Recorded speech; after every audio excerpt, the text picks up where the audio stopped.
Bom, então, continuando a aula de gráficos, nós vamos ver agora o Boxplot. O Boxplot é um gráfico simples, tá?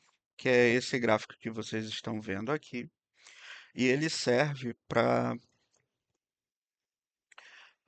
a gente observar visualmente onde estão os quantis, né? O primeiro quantil, segundo quantil, que é a mediana, e o terceiro, desculpa, quartis. Primeiro quartil, segundo quartil, que é a mediana, e terceiro quartil aqui, tá?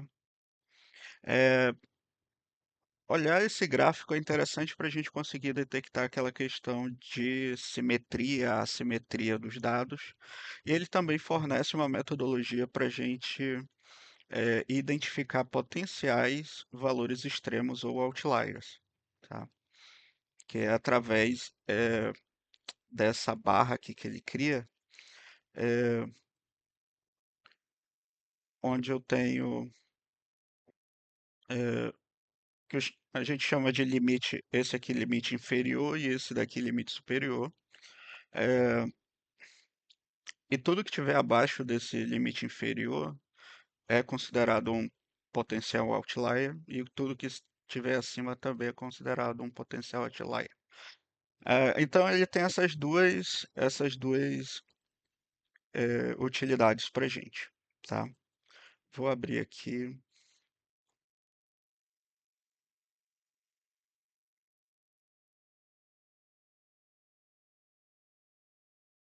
da nossa última aula. Nós estávamos trabalhando com aquele conjunto de dados sobre diabetes. Deixa eu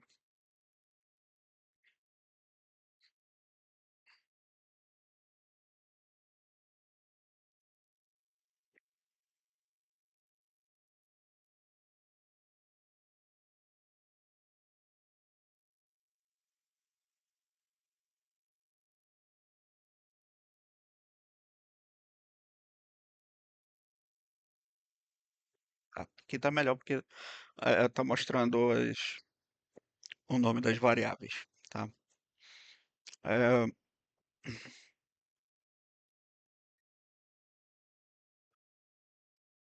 nós fizemos aqui alguns gráficos, né, de histograma. Eu vou mostrar para vocês como é que a gente faria o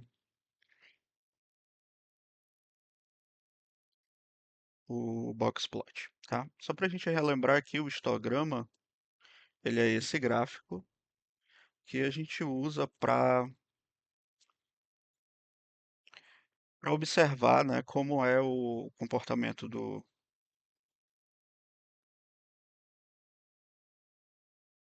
dos dados, para a gente ter uma ideia da distribuição amostral desses dados.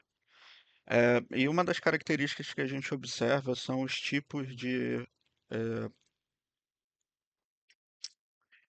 eh, os tipos de fatores que fazem com que esses dados tenham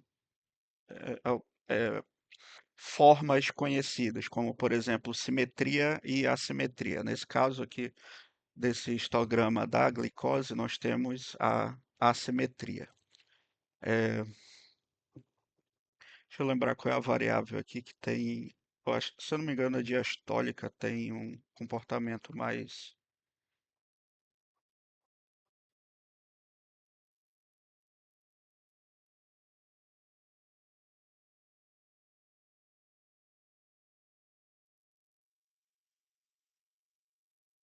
Não, o que a gente está vendo aqui é número de gravidez, de gestações, né? Aqui sim a pressão.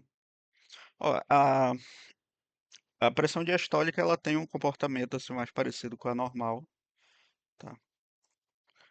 Tem alguns possíveis valores extremos aqui. Na verdade, a gente sabe que tem, porque no conjunto de dados eles colocaram um zero no lugar do NA, tá? Então, não existe pressão diastólica igual a zero para uma pessoa viva. Então,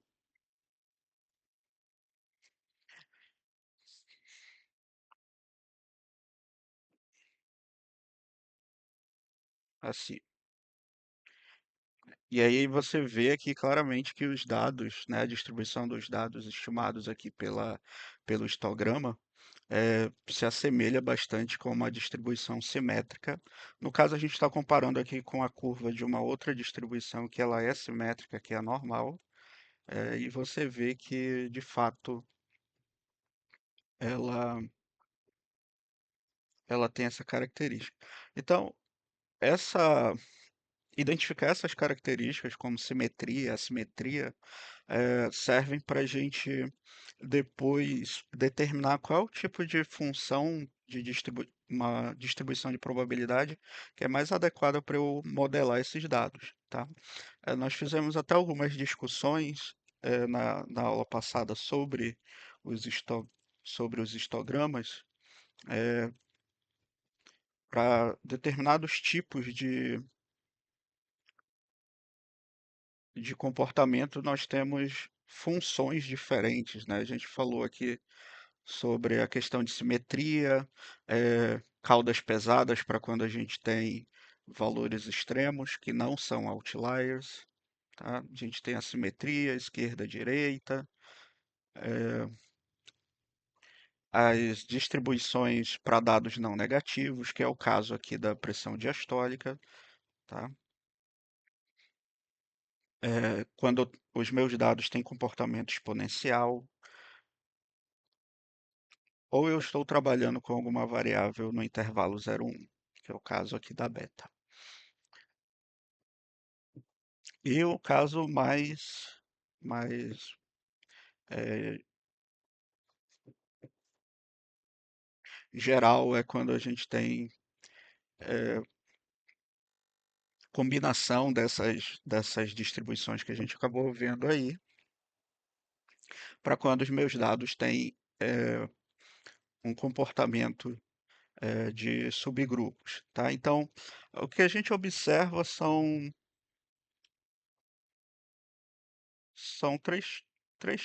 quatro tipos de características, tá? Eu vou copiar aqui, só para ficar registrado aqui no vídeo, mas vocês anotem aí, por favor. A primeira coisa que a gente procura é a questão de simetria ou assimetria.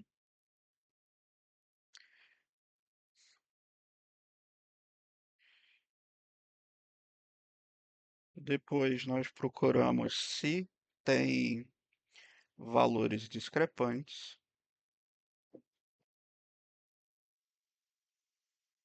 tá? Que aí eles estão associados àquelas distribuições com caudas pesadas,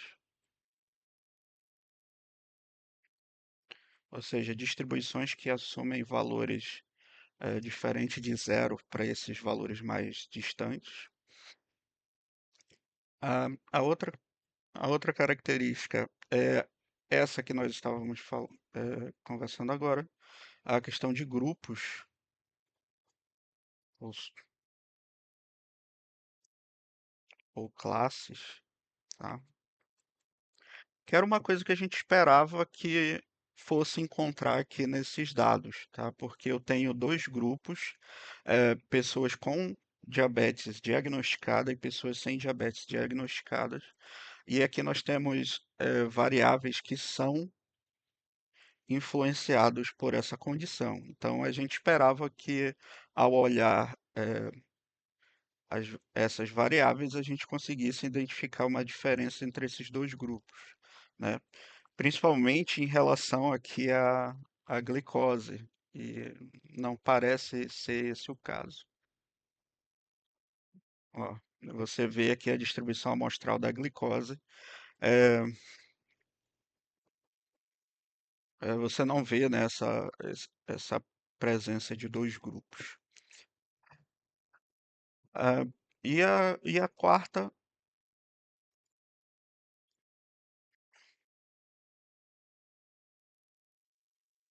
está relacionada a alta ou baixa dispersão.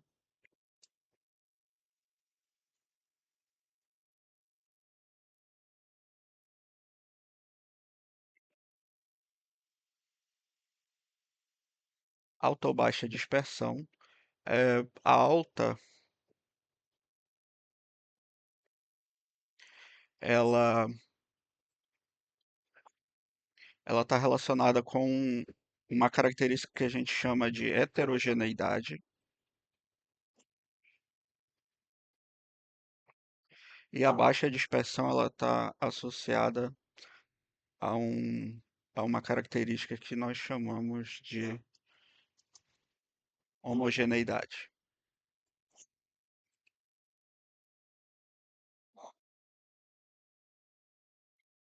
ok? Então, basicamente, essas quatro principais características que vão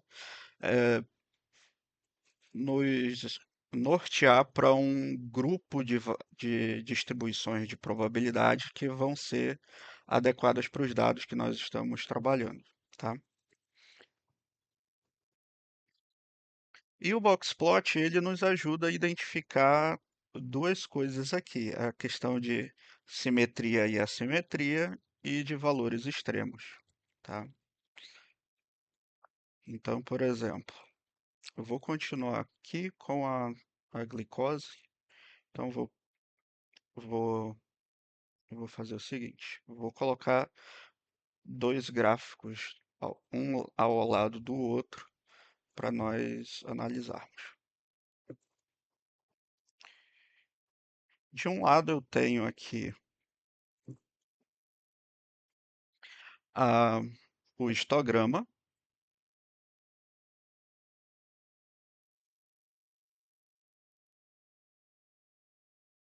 Vou ajustar aqui para ficar melhor. De um lado a gente tem um histograma que comparado aqui com a densidade da distribuição normal, a gente vê que ele não é muito simétrico, né? Tem uma aparente assimetria à direita aqui, tá? E a gente consegue observar isso pelo boxplot. Quando nós falamos sobre os quartis, eu disse para vocês que os quartis eram interessantes para a gente observar é,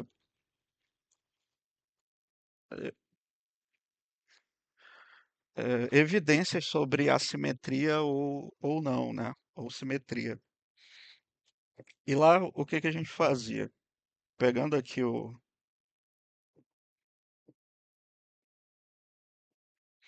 por exemplo, eu verificava a distância entre os quartis, por exemplo, do primeiro, que é 99 aqui, para a mediana, eu tenho uma distância de 18, tá? Vamos considerar, a gente considera o módulo disso, tá? Para ser uma medida de distância. E aí da mediana, que é 117, até o terceiro quartil, que é 141, eu já tenho 24. Então, o que que a gente observava é se essas diferenças estavam próximas, tá? Como a gente vê aqui, uma é 18, outra 24, então não estão muito próximas essas duas distâncias. Quando essas duas distâncias não estão próximas, significa que eu tenho eh, uma evidência aí de assimetria, tá? E a assimetria para o lado onde a distância é maior. Então, a distância é maior entre a mediana e o terceiro quartinho, consequentemente, a assimetria é à direita, tá?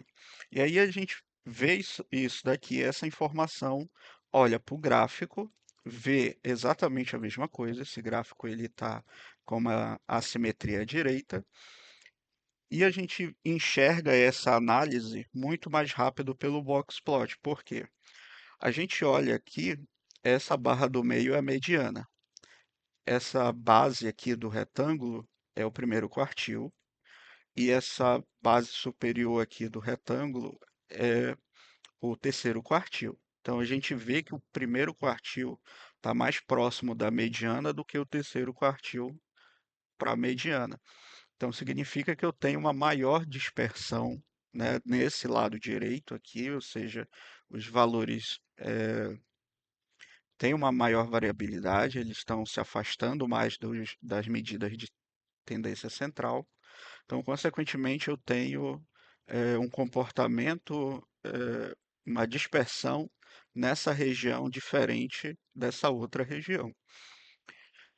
E isso é uma característica de assimetria, tá? Ah, então, para esses dados que nós estamos vendo agora, que é a glicose, né, chamado de glicose aqui nos dados, eh, os dados são assimétricos à direita, eh, e ainda a gente consegue observar se tem possíveis valores extremos, né, valores discrepantes. O que a gente olha, como está aqui nos slides,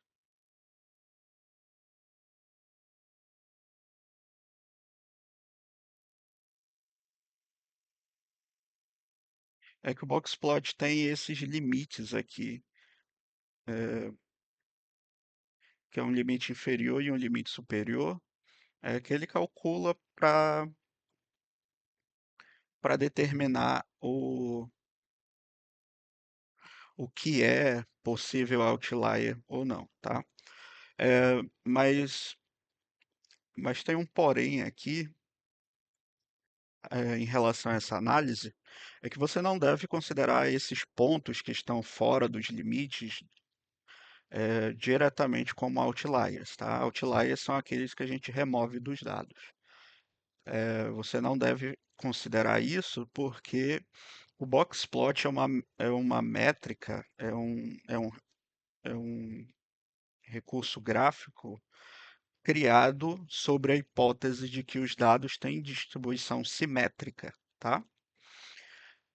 Então, se os dados têm distribuição assimétrica, que é o nosso caso lá da glicose, eh, esses limites eles não são bons para detectar se aqueles valores são outliers ou não, tá? Então, tenham cuidado na hora de você ver um box plot e já dizer que isso aqui são outliers e você tem que remover. Na verdade, eles são chamados de potenciais outliers, tá? Mas você considera apenas como valores extremos. O que que você tem que fazer é que quando você identifica esses pontos, você verifica se houve algum tipo de erro no amostral, como erro de registro, erro de medição, tá? Algum tipo desse. Se não houve erro na hora de observar os dados, né, nem de registrar a informação, então você considera eles apenas valores discrepantes, tá? Não removam, né, do conjunto de dados de forma tão rápida.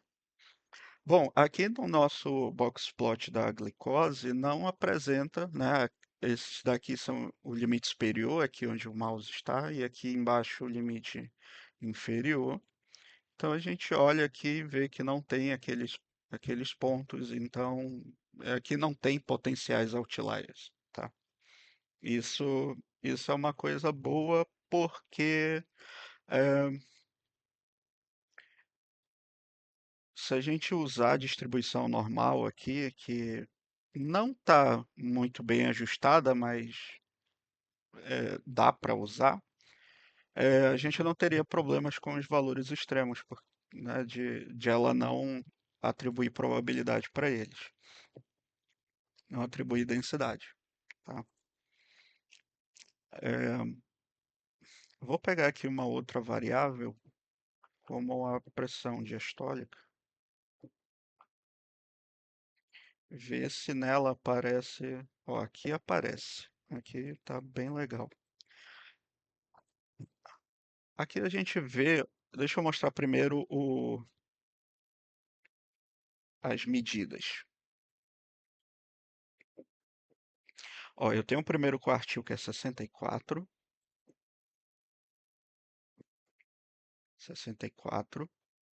menos a mediana que é 72, isso em módulo dá 8, a mediana que é 72 para o terceiro quartil que é 80, a gente também tem 8. Então aqui é, é um caso raro, que você tem exatamente a mesma distância entre os quartis, tá? Do primeiro quartil para o segundo quartil, você tem a mesma distância do segundo quartil para o terceiro quartil. Isso é uma evidência forte de simetria. E aí nós vemos aqui o histograma e a gente observa perfeitamente um comportamento simétrico dos dados, tá? E quando a gente olha para o boxplot, a gente vê a mesma coisa. Esse retângulo de baixo, que representa, né, a distância do primeiro quartil para a mediana, que é o segundo quartil, é exatamente do mesmo tamanho que o retângulo aqui de cima, né, que vai do terceiro, tem a altura aqui da mediana até o terceiro quartil. Então, isso daqui é um bom exemplo de dados simétricos, tá? E aqui sim, esses pontos podem ser considerados outliers, porque se os meus dados são simétricos, eu posso considerar isso daqui outlier, tá? Mas mesmo que você, sobre todas essas condições, esses pontos aqui são considerados outliers, não removam dos dados, tá? A não ser que sejam poucos e se você tirar aqui não vai alterar o comportamento probabilístico dos dados, tá? Que é o que a gente chama de ponto influente. É aquele ponto que ele deforma o comportamento probabilístico dos dados, né? Quando você estima a distribuição, então ah, ele acaba aqui tendo uma influência na distribuição amostral dos dados. Se ele não tiver essa influência, aí não tem nenhum problema, tá? Vou mostrar aqui para vocês como funciona essa questão de influência ou não. Vou pegar aqui o meu conjunto de dados dessa pressão diastólica e vou colocar um ponto absurdo aqui, tá? Vou colocar, o máximo aqui está em 120, pouco mais de 120. Eu vou colocar aqui 180, tá? Eu sei que a pessoa já teria morrido com 180, mas vamos deixar por aqui.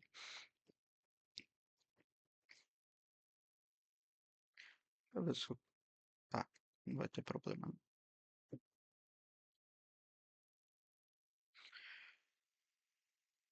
Bom, o que que já aconteceu aqui? O meu histograma ele mudou, né, o comportamento dele na hora aqui de estimar, tá?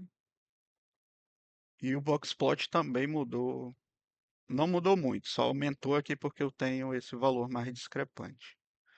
É, então, você tem esse cenário sem aquele ponto aberrante ali, e você tem esse outro cenário com um ponto mais aberrante, tá? A diferença é que a gente vai ver, nesse caso aqui ele não alterou muito, tá? Porque ele é só um, mas ele nem alterou tanto a média, né? Lembram que a média ela é sensível a esses valores extremos? Ela nem alterou tanto, tá? Então, isso daqui nem chega a ser um ponto influente. Vou colocar aqui um caso absurdo só para vocês verem eh, como é o efeito de um ponto mais absurdo, tá? Esse aqui, ó.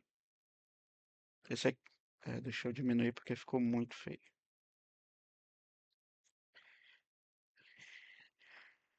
Aqui eu nem consegui estimar a densidade da normal, ela nem aparece aqui. Espera aí, só um instante. Aqui, ó. Isso aqui é a influência de um ponto, quando o ponto é de influência, ó.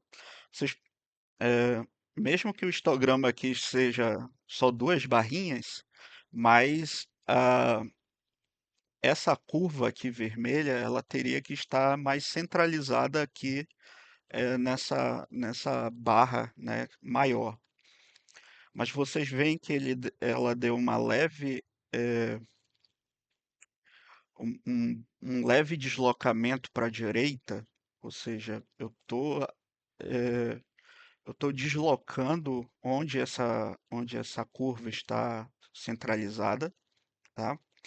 Então, o ponto que faz a distribuição amostral dos dados mudar, como foi esse caso aqui, apesar de ser um caso absurdo, é, eles são chamados de pontos influentes, tá?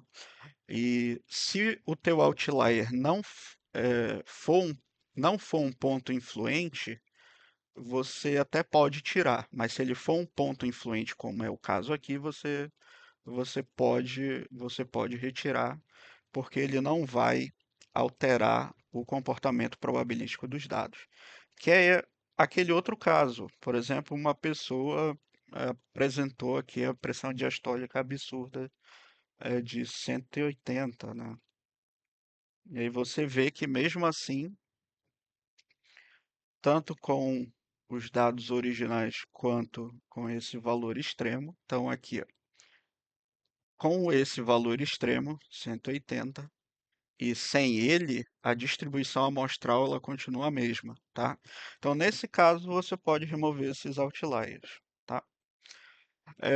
Mas na prática não façam isso, porque hoje nós já temos distribuições, né, e metodologias o suficiente que são próprias para esse tipo de comportamento, tá?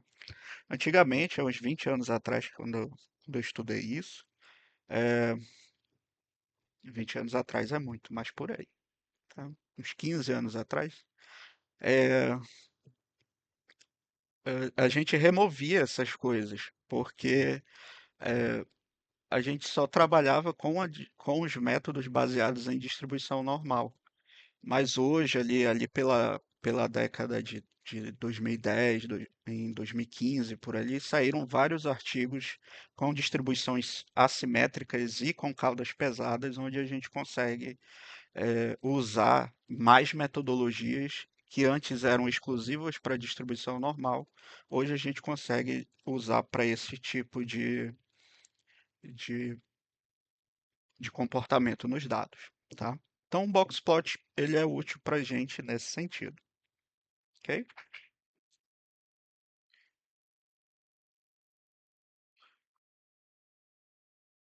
Então, aqui tem uns exemplos, né, de um Boxplot, mas nada que a gente já não tenha visto de forma melhor. É, outro gráfico que é interessante para a gente são os gráficos de linha, tá? Que são gráficos para séries históricas. Esse daqui são os gráficos ah, mais usados pela, pela epidemiologia, porque em epidemiologia nós rastreamos casos de doenças, né? eh, a incidência ou prevalência de doenças ao longo do tempo, tá? Então, a gente precisa ter aqui uma variável que possa ser discreta ou contínua, que ela é observada no tempo, tá? E hoje nós já temos também as variáveis que são observadas no tempo e espaço, tá? Então você já consegue trabalhar com esse tipo de variável também. Ah, então aqui é um gráfico muito simples, tá? É um gráfico onde o eixo aqui horizontal é o eixo do tempo, tá? Você coloca aqui o tempo nesse eixo sempre, tá? Porque fica mais fácil de qualquer pessoa ler, né? Porque você tem uma ideia aqui de continuidade no tempo, né? Da esquerda para a direita, então fica fácil de visualizar. E aqui no eixo vertical é que você coloca os valores da variável. Então, eu tenho aqui a primeira observação, o primeiro ponto aqui vai ser o valor observado dessa variável nesse instante do tempo. E aí você vai colocando os outros pontos até ligar todos e formar esse gráfico de série, tá? Vou mostrar aqui para vocês como ficaria. Aqui nesse dados PIMA eu não tenho é, nada relacionado ao tempo, mas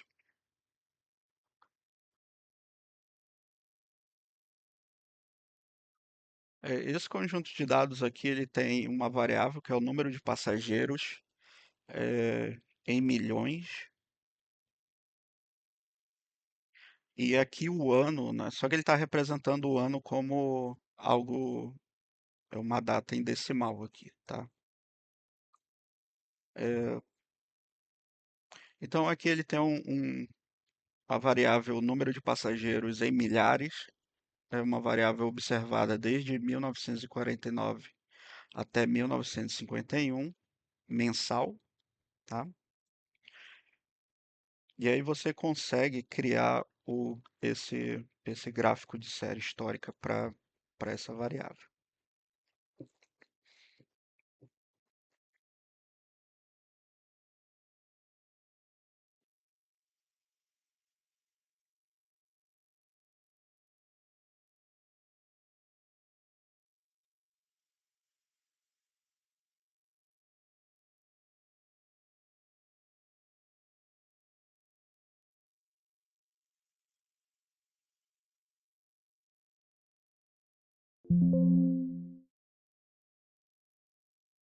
Então o gráfico seria isso, né? Eu pego um mês, eh, e nesse mês, né, que é o primeiro mês, eu marco o ponto onde aqui no eixo Y eu tenho o valor da minha variável, que é o número de passageiros. Então aqui no primeiro ano, né, que é o primeiro ano e primeiro mês,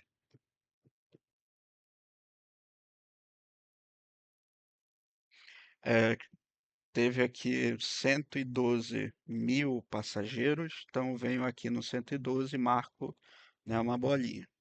Eu vou fazendo isso até chegar aqui no último. Depois a gente liga todos esses pontos por uma linha para dar a ideia de continuidade no tempo. Então fica um gráfico desse tipo, tá? E aí esse gráfico descreve várias coisas interessantes para a gente que nós vamos ver quais são esses comportamentos, tá? Quando a gente tem uma variável que não apresenta nenhum tipo de fator que influencia no comportamento dela, ou seja, o comportamento dela é totalmente aleatório, imprevisível, ela tem um comportamento semelhante a esse daqui que vocês estão vendo, tá? Quando você olha para cá, intuitivamente você já percebe que ao longo do tempo o número de passageiros está aumentando, certo? Então, naturalmente, a gente já enxerga isso daqui. Isso daqui, para a gente, é chamado de tendência, que é uma das Mano, propriedades, que é uma dos,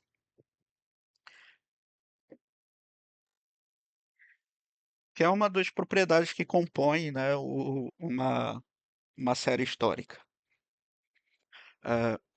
São, a gente vai estudar apenas três, tá? Que é estacionariedade, sazonalidade e tendência. Estacionariedade é o conceito de que, ao longo do tempo, uma variável, ela segue, né, a sua dispersão em torno de uma média, tá?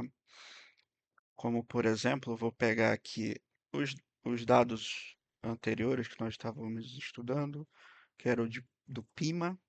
Vou pegar aqui essa variável e vou criar o mesmo gráfico, que apesar de não ser no tempo, mas vamos considerar como se fosse observado no tempo. É,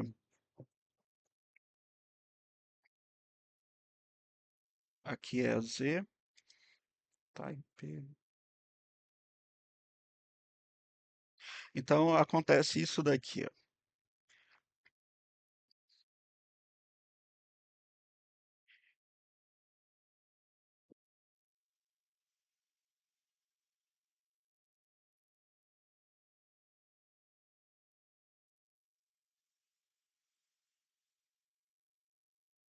O que a gente observa é que essa variável, né, se ela tivesse sendo observada no tempo, ela está flutuando, né, se dispersando em torno de uma média aleatoriamente, tá? Quando isso acontece, os nossos dados eles são ditos estacionários, tá? Quer dizer que eles estão ali estacionados em torno de uma média, né? Então eles vão ficar ali se dispersando em torno dessa média, tá? Mas a palavra estacionariedade não tem nada a ver com estacionar, tá? Eu só usei a analogia. Então, estacionariedade é uma propriedade de séries históricas e elas é para quando, ao longo do tempo, a média ela permanece a mesma, tá? Então, é uma suposição de que nesse modelo, né, nessa série histórica, a média dela, a média geral, ela não muda em relação ao tempo. O que é bem diferente do que a gente está vendo aqui, ó. Se eu fizer a mesma coisa aqui nesse plot, vocês vão ver que, ó, a média histórica, né, de todos esses dados é algo aqui próximo de 300 mil passageiros. Mas você vê claramente que o número de passageiros não está oscilando em torno dessa média, né? Não apresenta essa característica. Então, essa série histórica aqui, ela não é estacionária, porque ao longo do tempo, essa média está sendo diferente, tá bom? Então, esse seria um exemplo de uma série estacionária e uma série não estacionária. Sazonalidade é quando existe uma influência do intervalo, do intervalo de tempo eh, no comportamento da série. Eh, Esse gráfico que nós estamos vendo aqui, ele tem exatamente essa condição. Vou mostrar para vocês como. Lembro que esses dados são observados mês a mês, né? Então, vou colocar aqui.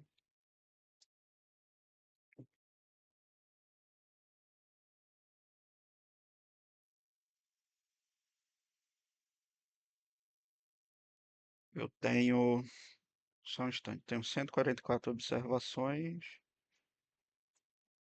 são 12 anos.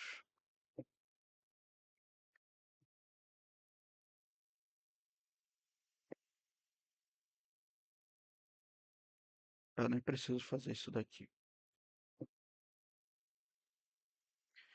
É,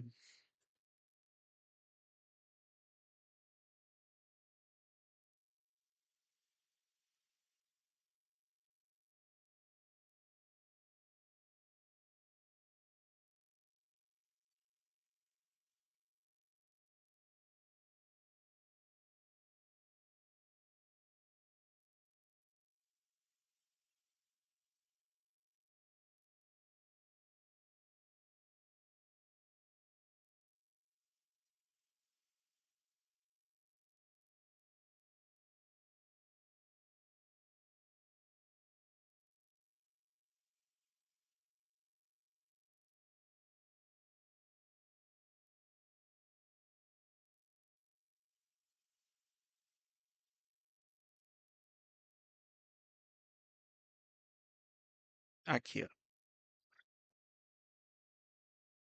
Eu dividi aqui é, mês a mês, tá? O que que a gente consegue enxergar dentro dessas faixas? Eu vou pegar essas últimas aqui que estão mais fáceis de visualizar. O que está acontecendo? No início do mês eu tenho uma número de passageiros pequenos e ao longo dos meses isso aqui vai crescendo, tá? Então, na metade do ano, a gente tem um pico aqui de viagens, ou seja, do início do ano até a metade do ano, o número de passageiros vai aumentando. E do meio do ano até o final do ano, você tem um decréscimo desse número de passageiros. E esse comportamento ocorre em todos os anos, desde quando essa série foi observada. Então, no primeiro ano aqui, você observa que no meio do ano você tem um pico de passageiros. No segundo ano, a mesma coisa. No terceiro, no quarto, quinto, sexto, sétimo, oitavo, nono, décimo, décimo primeiro. O que acontece é que a cada ano esse pico fica maior, tá? Como esses dados eles são oriundos de um aeroporto nos Estados Unidos, então esses picos aqui no meio do ano eh, são referentes às férias do meio do ano, né? Onde na época do verão, e aí o pessoal costuma sair de férias, então você tem um número maior de passageiros, tá? Então, o que está acontecendo aqui? Eh, Em decorrência de um período do tempo,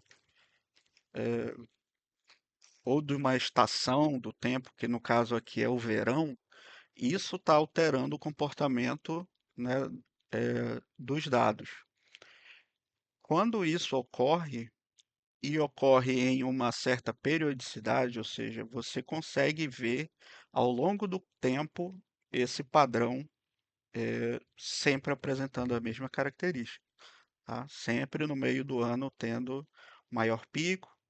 Antes dele tem uma tendência, eles vão crescendo e depois dele vão decrescendo. Então, você percebe que esse comportamento ele vira um ciclo, tá? Ele vai ocorrendo em ciclos. E aí isso daqui é chamado de sazonalidade, tá? Eh,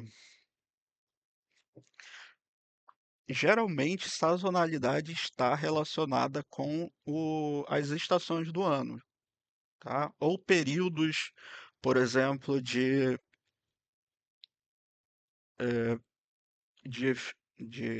festas, né? Tipo Natal, esse tipo de coisa. Por exemplo, o comportamento de venda de brinquedos é maior no final do ano, que você tem ali Dia das Crianças, e depois Natal, do que, por exemplo, no meio do ano, assim, junho, julho, ou durante o carnaval, em fevereiro. Você não, você vai ter menos vendas, né? Então, essa, essa estação do ano, né, que é relacionada a datas comemorativas, ela tem essa influência nisso. No caso de saúde, a gente também observa esse tipo de situação.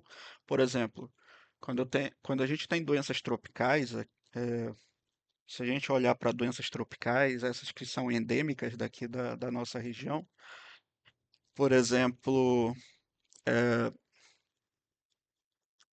essas doenças que o pessoal chama de viroses, né, que na verdade é alguma cepa de algum vírus que causa sintomas de gripe e podem ser oriundos de várias espécies ali, né, de influenza, de qualquer outro tipo de patógeno.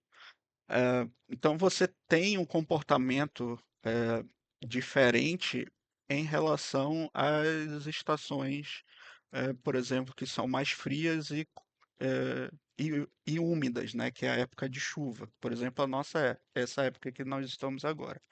Então, tem mais chuva, é um pouco mais frio, então essas condições são boas, né, ali para o vírus se propagar. Então, a gente tem um número de casos maior do que no restante do ano. Então, essa característica é uma sazonalidade, tá? Porque isso ocorre ano após ano né? É claro que o número de infecções do ano passado eh, não vai ser igual ao desse ano, existe uma variabilidade nisso, tá? Mas o acontece que sempre nas estações chuvosas é que você tem mais problemas desse tipo, tá? Então isso é a questão de sazonalidade. Ela está ou relacionada com as estações do ano, ou que pode não ser só simplesmente verão, verão, outono, inverno e primavera, mas também pode ser estações mais chuvosas ou não, do, como é característica dos lugares com clima equatorial ou intertropical. E o terceiro componente é, é a tendência. É, é quando a série histórica ela apresenta uma tendência de crescimento ou de decrescimento.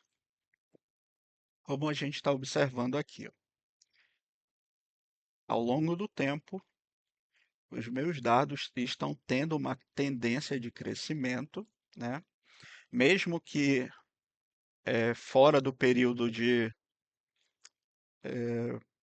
baixa temporada que se chama, né? Baixa temporada de passageiros, mesmo assim você vê que a baixa temporada está aumentando, a alta temporada também está aumentando. Então, esse ciclo sazonal ele está aumentando ao longo do tempo, tá? Então, isso daqui implica que eu tenho uma tendência de crescimento da minha série, tá? O contrário, se ela estivesse caindo assim, eu teria uma tendência de decrescimento. Então, tendências são basicamente essas duas, ou tem uma tendência crescente ou uma tendência decrescente, tá? Bom, como é que fica a questão de estacionariedade nesse caso? A média aqui da série inteira, você vê que os dados não estão flutuando em torno dessa média geral, tá? Quando os dados não são estacionários, não estão flutuando, né, em torno dessa média, a gente diz que ao longo do tempo essa média ela vai mudando, tá? Deixa eu mostrar aqui para vocês. É,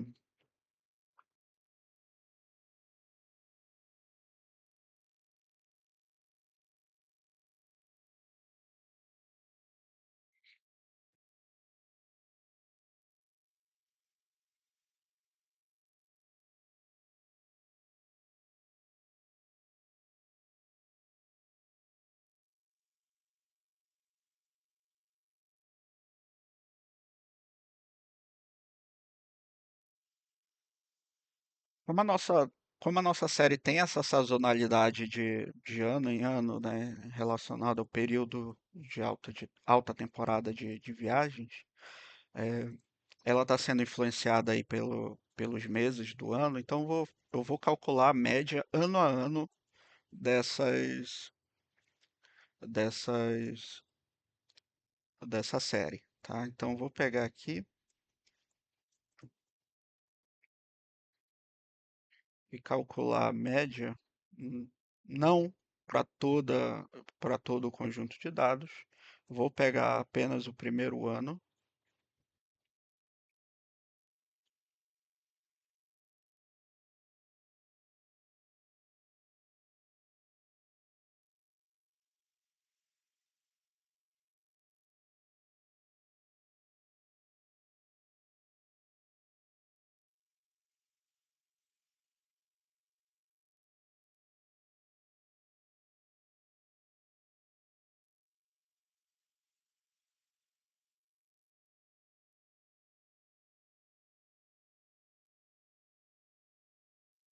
Então, assim, a minha série não é estacionária, né? Então não vale eu colocar essa linha aqui, não faz nenhum sentido. Então a gente vai fazer isso daqui.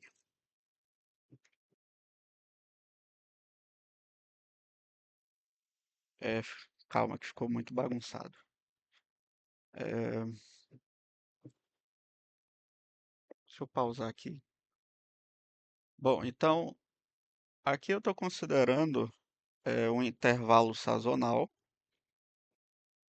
é, e eu estou calculando a média para cada ano. Então, o que que a gente enxerga aqui é que existe essa tendência de crescimento.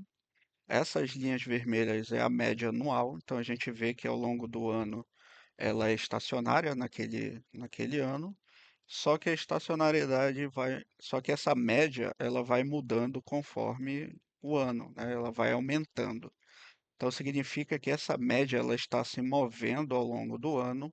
Logo, essa característica nós chamamos de média móvel, tá? Então, o, o processo, né? Essas séries históricas, elas podem ser estacionárias, como essa daqui,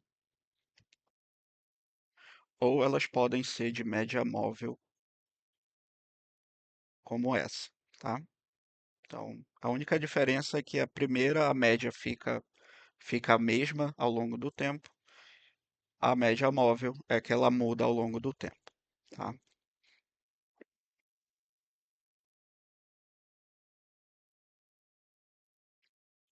Bom, para a gente observar esses comportamentos, vou mostrar aqui alguns exemplos de séries. Essa série aqui, você observa que ela é aleatória em torno eh, dessa linha vermelha, que no caso está representando a média, tá? Desse processo. Então, aqui seria a questão da estacionariedade.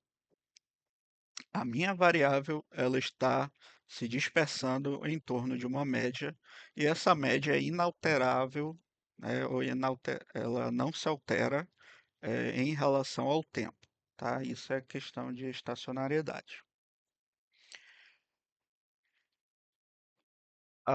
A série, esse processo, ele pode ser ainda eh, estacionário, mas existe uma influência eh, de um valor no futuro a partir do valor do passado, ou seja, o valor presente vai influenciar o valor no futuro. Então, por exemplo, nessa linha aqui você vê que em certos momentos ela vai crescendo, então significa que o ponto anterior influencia no atual, ou para ele crescer ou para ele decrescer, e ele vai tendo essa oscilação eh, em torno da média, né? Ela continua oscilando em torno da média, mas não é mais de uma forma aleatória, e sim cada ponto vai influenciando no outro. Percebam bem a diferença, essa é totalmente aleatória, eu posso ter um ponto aqui e outro aqui embaixo, né? É totalmente imprevisível, mas nessa outra não, ela está estacionária em torno dessa média, mas ela tem uma influência de um valor no anterior, né? Ou do valor atual no próximo valor, né? O valor do futuro. Então, quando existe essa relação, a gente chama isso de autocorrelação, tá? Que é quando um valor no instante t do tempo influencia no valor da variável no instante t mais um, t mais 2 e assim por diante, tá? Então, ela continua sendo estacionária, mas ela tem essa propriedade de ser autocorrelacionada, tá?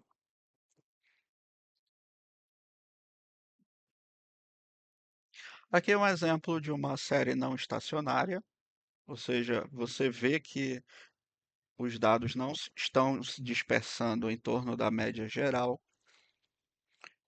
então há uma mudança no comportamento da média ou uma mudança no comportamento dessa série que faz com que ela não esteja se dispersando em torno dessa média. Então a gente diz que essa série ela é não estacionária.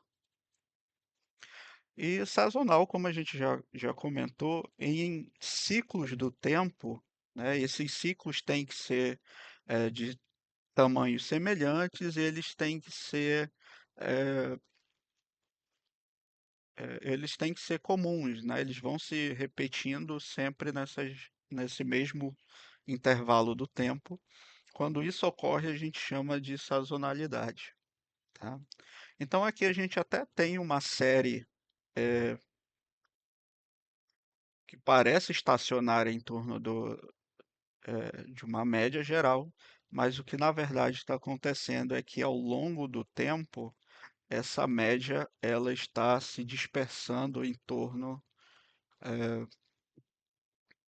ela está se dispersando em torno do tempo. Então você observa que aqui, ó, eu tenho uma média, aqui eu tenho outra. Então significa que nesse ciclo, deixa eu colocar aqui, não vai dar certo.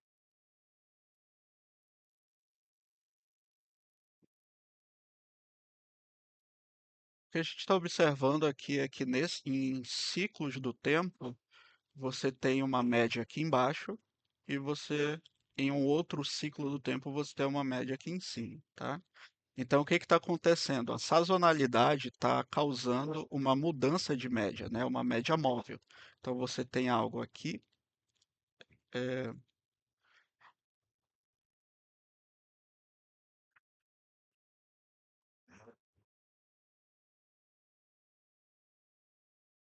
para você ter uma média aqui embaixo, opa, tem uma média aqui embaixo, uma média aqui em cima, aí depois a média desce de novo, depois a média aumenta. Então você tem uma série estacionária em ciclos do tempo que estão se dispersando em torno de média, uma média que está se movendo, né? Então aqui a gente tem é, vários componentes da série. Você tem a estacionariedade em ciclos do tempo, então a estacionariedade depende da sazonalidade, tá? Você tem esses ciclos de tempo alterando o comportamento dos dados. Então você tem a sazonalidade e você tem o comportamento de média móvel, ou seja, em determinados ciclos do tempo sazonais, você tem uma mudança na média do processo, tá bom? Então o gráfico dessa que vocês estão vendo aí, é, ele tem todas essas características. Os, já as tendências são mais simples de observar, né? Ou eu tenho uma tendência crescente, ou eu tenho uma tendência decrescente, ou as duas, tá? Mas basicamente são esses dois tipos de tendência que a gente observa.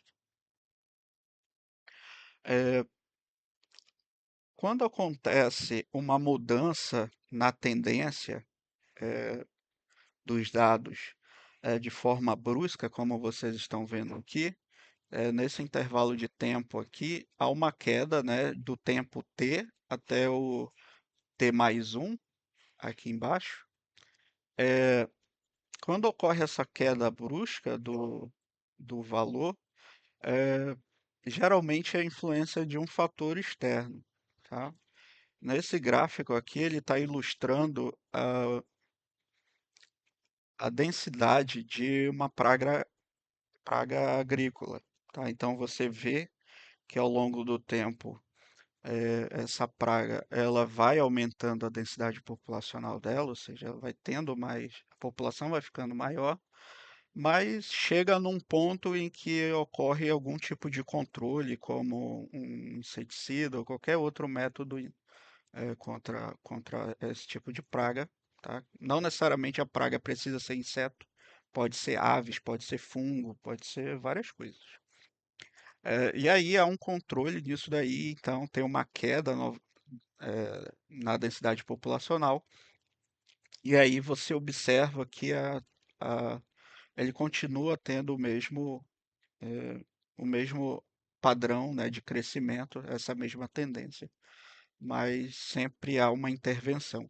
Então, quando tem uma mudança muito brusca que não é suave como essa daqui, ó, essa daqui, o padrão de crescimento e decrescimento, ele é suave, tá? Esse outro não. O padrão de decrescimento, ele é muito rápido, né? É de um instante t para o instante t mais um. Então, quando existe isso, é a influência de fatores externos, tá?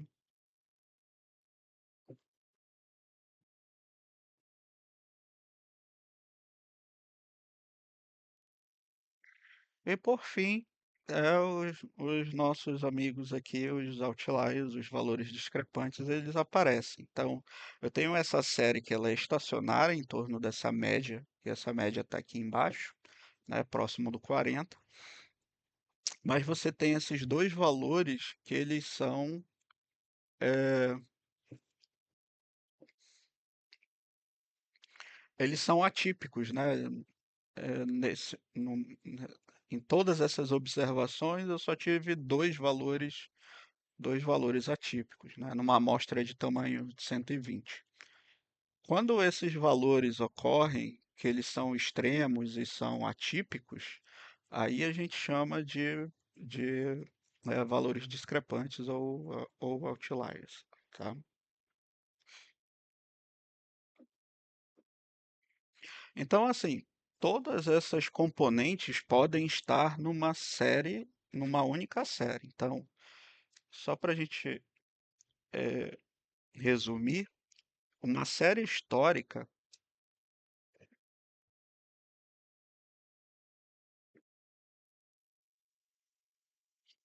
que eu também posso chamar de processo, ou sobre algumas condições, a gente chama isso de uma série temporal, ela pode ter essas características. Primeiro, estacionariedade,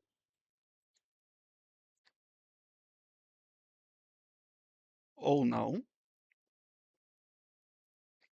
Ela pode ter autocorrelação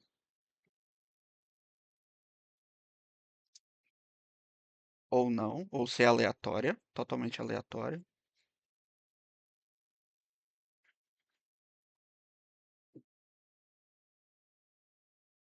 Essa, eh, essa aleatória, no caso, a gente chama de não autocorrelacionada, tá?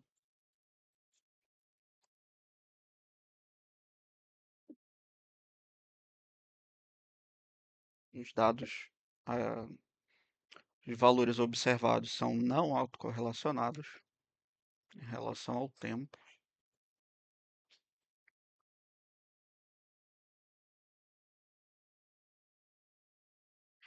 Nós podemos ter também sazonalidade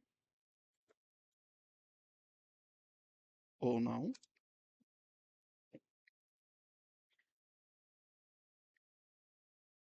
Podemos ter tendência,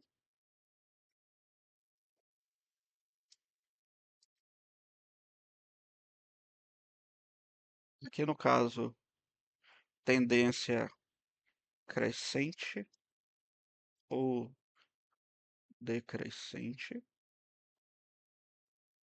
ou não pode ter nenhuma delas. É, eu posso ter os valores extremos,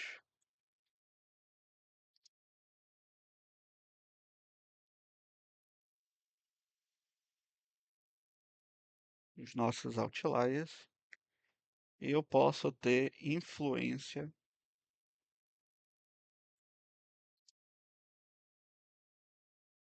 de fatores externos. Saber identificar essas propriedades numa série histórica é importante porque para cada uma ela tem um modelo estatístico diferente para se analisar.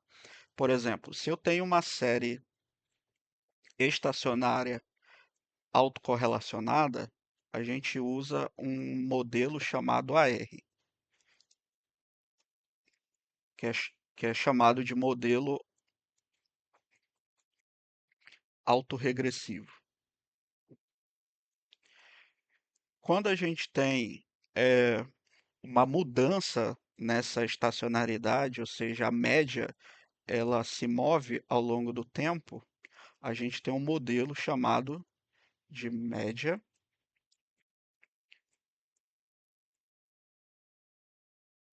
móvel, tá? Então é um modelo onde a média ela se altera conforme o tempo, como esse exemplo que está aqui. Esse modelo aqui em cima a gente chama de modelo AR, esse modelo aqui a gente chama de MA.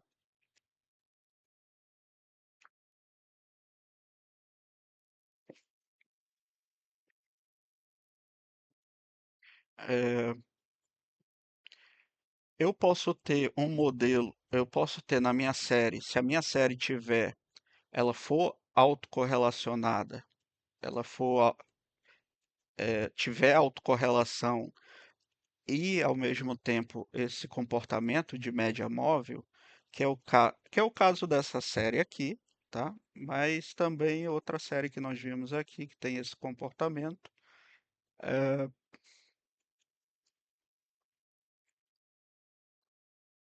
que é essa, que é essa daqui, tá? Ela vai mudando a média, tá? Mas a mudança não é tão brusca como essa daqui. Ela é mais suave, então quer dizer, quando tem essa suavização, a queda ou aumento não é brusco, né? Ele vai sendo suave, então isso é um comportamento autocorrelacionado ou autorregressivo. É, e como essa média está mudando ao longo do tempo, uma hora está aqui em cima, outra hora aqui embaixo, ela vai mudando, então eu tenho um modelo autorregressivo com média móvel. Então, nesse caso, o nosso modelo ele é autorregressivo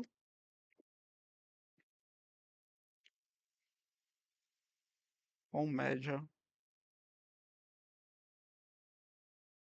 móvel. O nome desse modelo é chamado de ARMA, tá? Porque ele está juntando aqui o modelo autorregressivo mais é, o, o modelo de média móvel. E quando existe uma interação entre essa autorregressão, né, essa autocorrelação com a média móvel, a gente chama uma outra extensão para esse modelo ARMA é o modelo ARIMA. Esse I significa que existe uma interação, né, entre esses modelos, entre essas duas quantidades, essas duas características. E quando eu tenho um modelo que apresenta todas essas características, ele é autorregressivo, ele é média móvel e ele também tem sazonalidade. Aí a gente usa um modelo que ele é mais geral, chamado de Sarima, tá? Então, quando vocês forem estudar epidemiologia, isso daqui tem que estar bem claro, porque quando você identificar essas características aqui nos dados que você está analisando, eles vão te indicar um desses, né? É claro que esses daqui são alguns só, tá? Existem muitos outros métodos, mas esses daqui são os mais comuns, os mais famosos, assim vamos dizer, para se modelar esse tipo de fenômeno. Então, se eu tenho só a questão autorregressiva, eu uso um modelo AR. Se eu tenho média móvel, eu uso o modelo MA. Se eu tenho as duas coisas, eu uso um modelo ARMA ou um modelo ARIMA. Se eu tenho uma componente de sazonalidade, eu uso um modelo mais geral chamado SARIMA, tá bom? No caso aqui, o Sarima ele seria o modelo mais genérico, né? Porque aí ele envolve todas essas características, tá? mas não envolve a questão de valores extremos. Aí existe é, um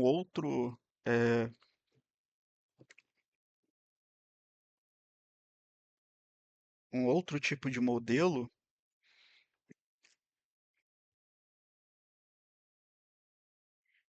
que eu tenho aqui o Sarima mais Outliers, e aí é um modelo Sarima com, a gente chama de erro T de student, tá? Lembram dos histogramas que ah, aquele modelo matemático T de student ele dava uma probabilidade maior para os outliers, para os valores extremos? Então, esses quatro primeiros modelos, eles consideram que os dados têm uma distribuição normal, tá? E esse outro, ele considera que os dados têm uma distribuição T, ou seja, ele acomoda melhor os valores discrepantes do que esses modelos tradicionais, com erro normal, tá? Então ainda tem essas outras características, ok? Então aqui a gente encerra a análise de gráficos bivariada, tá? A gente viu aqui o histograma, a gente viu os gráficos para séries históricas e nós vimos também o boxplot, que são gráficos usados para uma análise univariada, ou seja, eu tenho uma única variável que eu estou analisando. Bom, e na próxima nós vamos ver como a gente analisa a interação entre essas coisas.